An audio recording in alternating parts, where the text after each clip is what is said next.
रिया नाम की एक युवा अंतरिक्ष यात्री अंतरिक्ष स्टेशन पर होश में आती है, जो एक ऐसे ग्रह की सतह पर उतरा है जिसे अग्रणी खोजकर्ताओं ने यश नाम दिया है।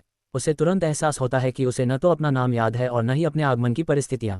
उसके माथे पर एक अस्पष्ट निशान है।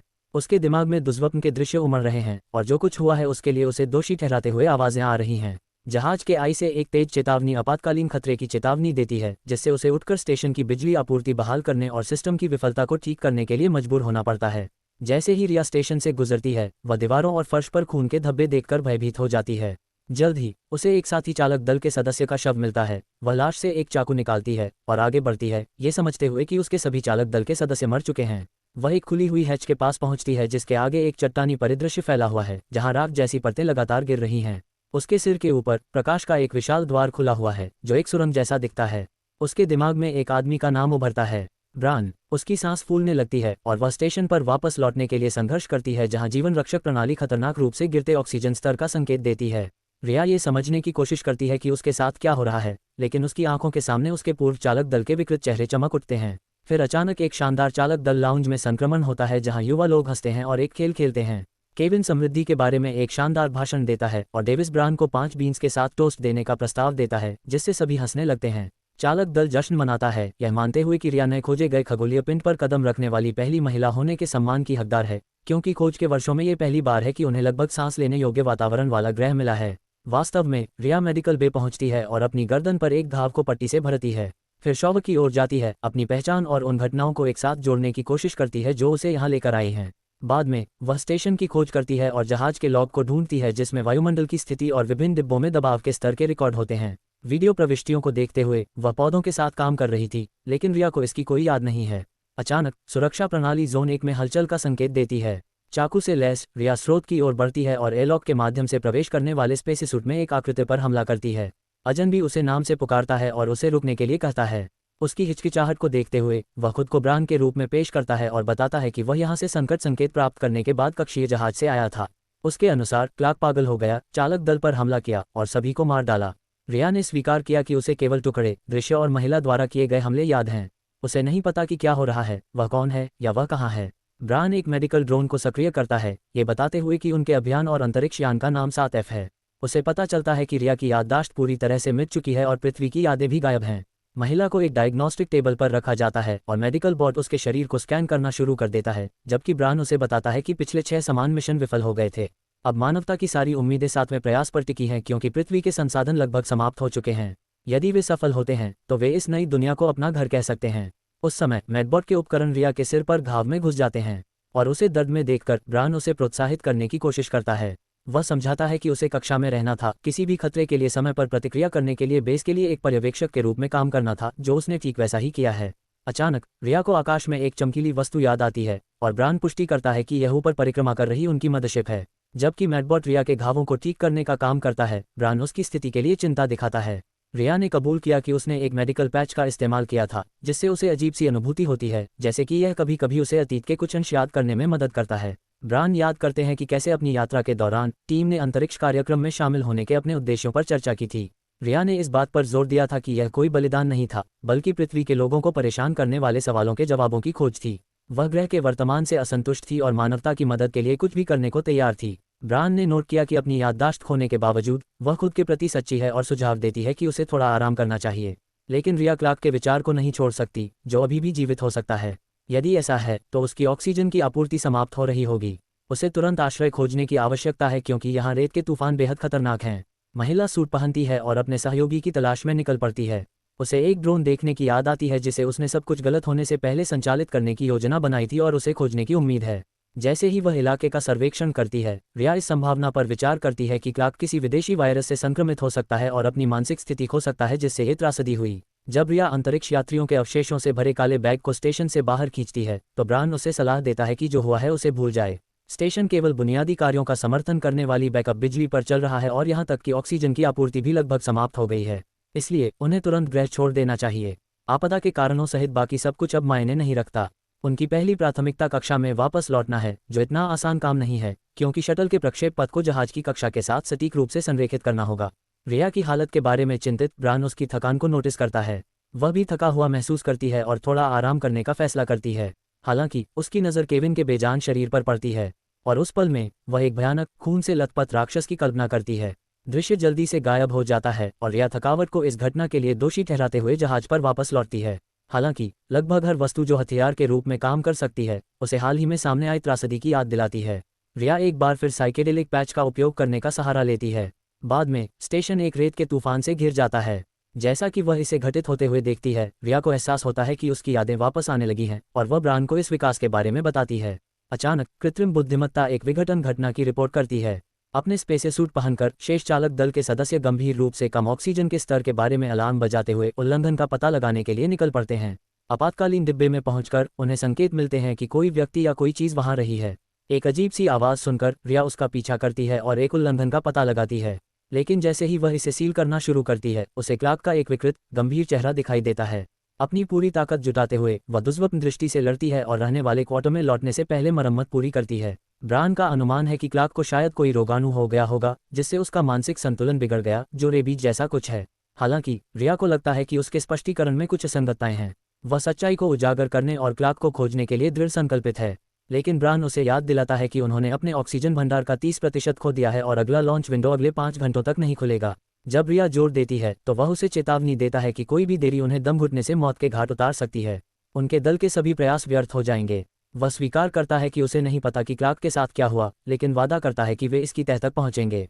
रिया अपने केबिन में वापस चली जाती है, अपने गिरे हुए साथियों के वीडियो फिर से देखती है और केविन को याद करती है जिसके साथ उसका गहरा रिश्ता था।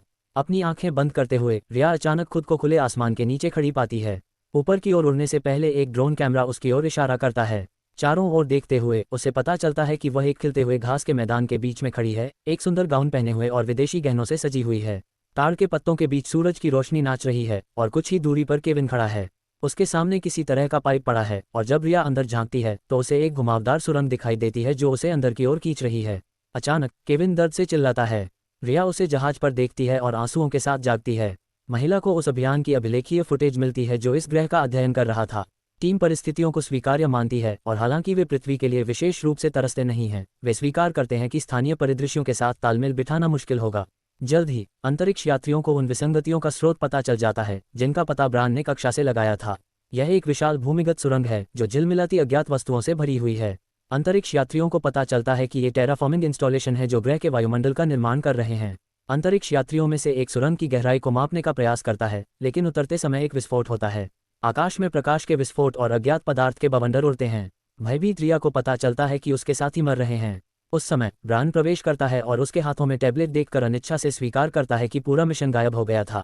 रिया जवाब मांगती है। पागलपन की कगार पर बिताए गए इस पूरे समय के बाद वह जानता था कि ग्रह उपनिवेशीकरण के लिए तैयार किया जा रहा था। वह दावा करता है कि उसका मिशन विशेष रूप से उसकी निगरानी करना था और वह जोर देकर कहता है कि उसकी स्मृति हानि के बावजूद वह मूल रूप से वही है। इसलिए उनकी प्राथमिकता पहले भागना और फिर सब कुछ सुलझाना है। अप्रत्याशित रूप से रिया कबूल करती है कि उसने बिना कारण समझे सभी को मार डाला और वह स्टेशन नहीं छोड़ सकती। उसे पता चलता है कि पैच उसकी याददाश्त वापस पाने में मदद करते हैं, लेकिन ब्रान स्वीकार करता है कि उसे उसकी वर्तमान मानसिक स्थिति पर भरोसा नहीं है। उनका मिशन मानवता को बचाना है। उन्होंने पूरे ग्रहों को बदलने में सक्षम तकनीक की खोज की है। यह उनकी पूरी जाति का भाग्य बदल सकता है। इस प्रकार मिशन को पूरा करना उनकी सर्वोच्च प्राथमिकता होनी चाहिए। 2 घंटे और 39 मिनट में उन्हें चाहे जो भी हो लॉन्च करना होगा। रिया के पास आज्ञा मानने के अलावा कोई विकल्प नहीं है। जब ब्रान प्रकट होता है और उसके पैच को बदल देता है तो वह अपना सामान समेटना शुरू कर देती है और जाने से पहले वापस आने का वादा करती है। उसके जाने के बाद रिया को अपनी सबसे लंबी याददाश्त याद आती है। वह खुद को प्रयोगशाला में देखती है जहां एक विक्षिप्त ऑडी उस पर हमला करती है। वह खुद को बचाने की कोशिश करती है, लेकिन वह बहुत ताकतवर है। उसका चेहरा एक घिनौनी हरकत में बदल गया। कैंची की एक जोड़ी को पकड़कर रिया ने अंतरिक्ष यात्री के शरीर पर ताबड़तोड़ वार किए। अचानक उसकी ताकत खत्म हो गई और वह बिस्तर पर गिर गई। उसके साथियों के खून से सने विकृत चेहरे उसकी आंखों के सामने घूम गए और उसे एहसास हुआ कि संक्रमण व्यापक हो चुका था। वह ब्रान को अपनी खोज की सूचना देने के लिए बुलाती है, लेकिन कोई प्रतिक्रिया नहीं मिलती। उसे खोजते हुए वह जहाज में आगे बढ़ती है और फर्श पर ब्रान का बेजान शरीर पाती है। भयभीत होकर रिया भागती है और क्लार्क को एक स्पेस सूट में पाती है। एक ब्लोटॉर्च को पकड़कर वह लॉ को अपने दोस्त पर निर्देशित करती है, जिससे सूट में आग लग जाती है। क्लार्क रिया को एक तरफ धकेलता है और आग बुझाने की प्रणाली को सक्रिय करता रिया क्लार्क के शरीर को मेडिकल बे में खींचती है और स्कैन शुरू करती है, लेकिन बोट डूबने से फेफड़ों को हुए नुकसान के अलावा कोई चोट नहीं पाता है। उस समय एआई घोषणा करता है कि कक्षा में लॉन्च विंडो खुली है। रिया बाहर बंजर भूमि में एक और काला बैग फेंकती है और ऊपर एक चमकते हुए तारे को देखती है। उनका मुख्य जहाज अभी भी कक्षा में चालक दल का इंतजार कर रहा है। स्टेशन पर लौटते हुए वह लॉन्च अनुक्रम शुरू करने की कोशिश करती है। असफल होने के बाद वह एक साथ अपनी गर्दन पर 2 पैच लगाती है और ब्रान को वापस बुलाती है। बॉट उसके शरीर को स्कैन करता है और रिपोर्ट करता है कि उसकी मृत्यु 51 घंटे पहले हुई थी, ऐसा कुछ जो असंभव होना चाहिए। अचानक सुरक्षा प्रणाली असामान्य गतिविधि और एक अज्ञात जीवन रूप का पता लगाने का संकेत देती है। रिया फिर से जहाज की तलाशी लेती है और एक जीवित ब्रान को पाती है, यह महसूस करते हुए कि यह उसके शरीर को सक्रिय करने वाला संक्रमण है। अप्रत्याशित रूप से ब्रान उसे कुछ ऐसा दिखाने का वादा करता है जिससे उसे सब कुछ समझ में आ जाएगा। उसकी यादें उसे उस पल में वापस ले जाती हैं जब अंतरिक्ष यात्री एक डिब्बे में पाए गए नए खोजे गए पदार्थ के साथ स्टेशन पर लौटते हैं। रिया अपने दोस्तों को एक अज्ञात जीवन रूप द्वारा स्टेशन पर कब्जा करने के बारे में चर्चा करते हुए सुनती है, जो संभवतः उनका अध्ययन कर रहा था, हमला करने के लिए सही समय की प्रतीक्षा कर रहा था। जब आदि ने मिशन को बचाने के लिए तुरंत स्टेशन छोड़ने का सुझाव दिया तो रिया उत्तेजित हो गई, क्योंकि उन्होंने वह खोज की थी जिसका लाखों अंतरिक्ष यात्रियों ने केवल सपना देखा था, अलौकिक जीवन। इसके अलावा ये खोज ग्रहों के उपनिवेशीकरण को सुविधाजनक बना सकती है। मानवता अब शत्रुतापूर्ण वातावरण से डरे बिना नई दुनिया में निवास कर सकती है। एक सुरक्षात्मक सूट पहने हुए वह दूषित डिब्बे में प्रवेश करती है और एक नमूना एकत्र करती है। अध्ययन से पता चलता है कि यह स्वप्रतिकृति जीवों से बनी एक तकनीक है। अचानक नमूना अपने कंटेनर से बाहर निकलता है और ऑडी पर हमला करता है। रिया डर के मारे देखती है कि एक टेंटेकल वाला जीव उसकी नाक के जरिए उसके शरीर में घुस जाता है। ऑडी का चेहरा विकृत हो जाता है और वह उसे मारने की कोशिश करता है। टीम के बाकी लोग उसके चिल्लाने की आवाज़ सुनकर दौड़ पड़ते हैं। क्लार्क रिया को घसीट कर ले जाने की कोशिश करता है जबकि केविन ऑडी का निरीक्षण करता है, जो अचानक उस पर हमला कर देता है। एक हताश संघर्ष में केविन ऑडी को मार देता है, लेकिन परजीवी तुरंत केविन के शरीर में स्थानांतरित हो जाता है। अब केविन रिया पर हमला करता है। क्लार्क अभी भी अपने सूट में उसे बचाने की कोशिश करती है, लेकिन केविन उसे तब तक बुरी तरह पीटता है जब तक कि ब्रान सदमे में जम नहीं जाता। केविन अपना ध्यान ब्रान की ओर मोड़ता है, जिससे रिया को क्लार्क पर हेलमेट लगाने और उसे एस्केप पॉड की ओर भेजने के लिए पर्याप्त समय मिल जाता है। अप्रत्याशित रूप से केविन रिया से बात करता है और वह जो करने वाली है उसके लिए माफ़ी मांगती है। केविन को अपने सामने उत्परिवर्तित होते देख वह उसके सीने में चाकू घोंप देती है। जीव उसके शरीर को छोड़ देता है और रिया के मंदिर पर घाव के माध्यम से प्रवेश करता है। रिया को अपने भीतर एक एलियन दिमाग की उपस्थिति महसूस होती है। परजीवी गतिविधि की घोषणा करता है। उसके सिर के अंदर एक लाल एलियन जीव धड़कता है। रिया को एहसास होता है कि वह उसकी आवाज़ सुन सकती है। ये ग्रह पर अपना दावा करता है और मानवता को इसे लेने की अनुमति नहीं देने की कसम खाता है। वे रिया को अपने सेना का हिस्सा बनाने का इरादा रखते हैं। वह एलियन समूह में शामिल होने से इनकार करती है, अपने पैच फाड़ देती है और मेडिकल बे की ओर भागती है। जांच के बाद परजीवी उसके सिर के अंदर पाया जाता है और रिया इसे हटाने के लिए सहमत हो जाती है। प्रक्रिया के दौरान उसका दिल रुक जाता है, लेकिन मेडिकल रोबोट परजीवी को खत्म करते हुए उसे पुनर्जीवित करता है। अचानक ब्रान उत्परिवर्तित हो जाता है, उसके सिर से तंतु उगाते हैं और वह उस पर झपटता है। रिया उस पर चाकू से वार करती है, लेकिन जीव हमला करता रहता है। वह ब्लोटॉर्च पकड़ती है और उसे जला देती है। स्टेशन में आग लग जाती है।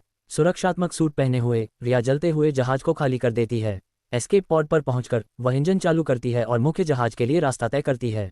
अपने शहीद साथियों की यादों से उसका दिल भारी है। फिल्म ने कॉस्मिक हॉरर और मनोवैज्ञानिक थ्रिलर के तत्वों को कुशलता से मिश्रित किया है, जिससे दर्शक घटनाओं की वास्तविकता पर सवाल उठाते हैं। शानदार निर्देशन, बेहतरीन अभिनय और प्रभावशाली माहौल एक मनोरंजक और अविस्मरणीय अनुभव बनाता है।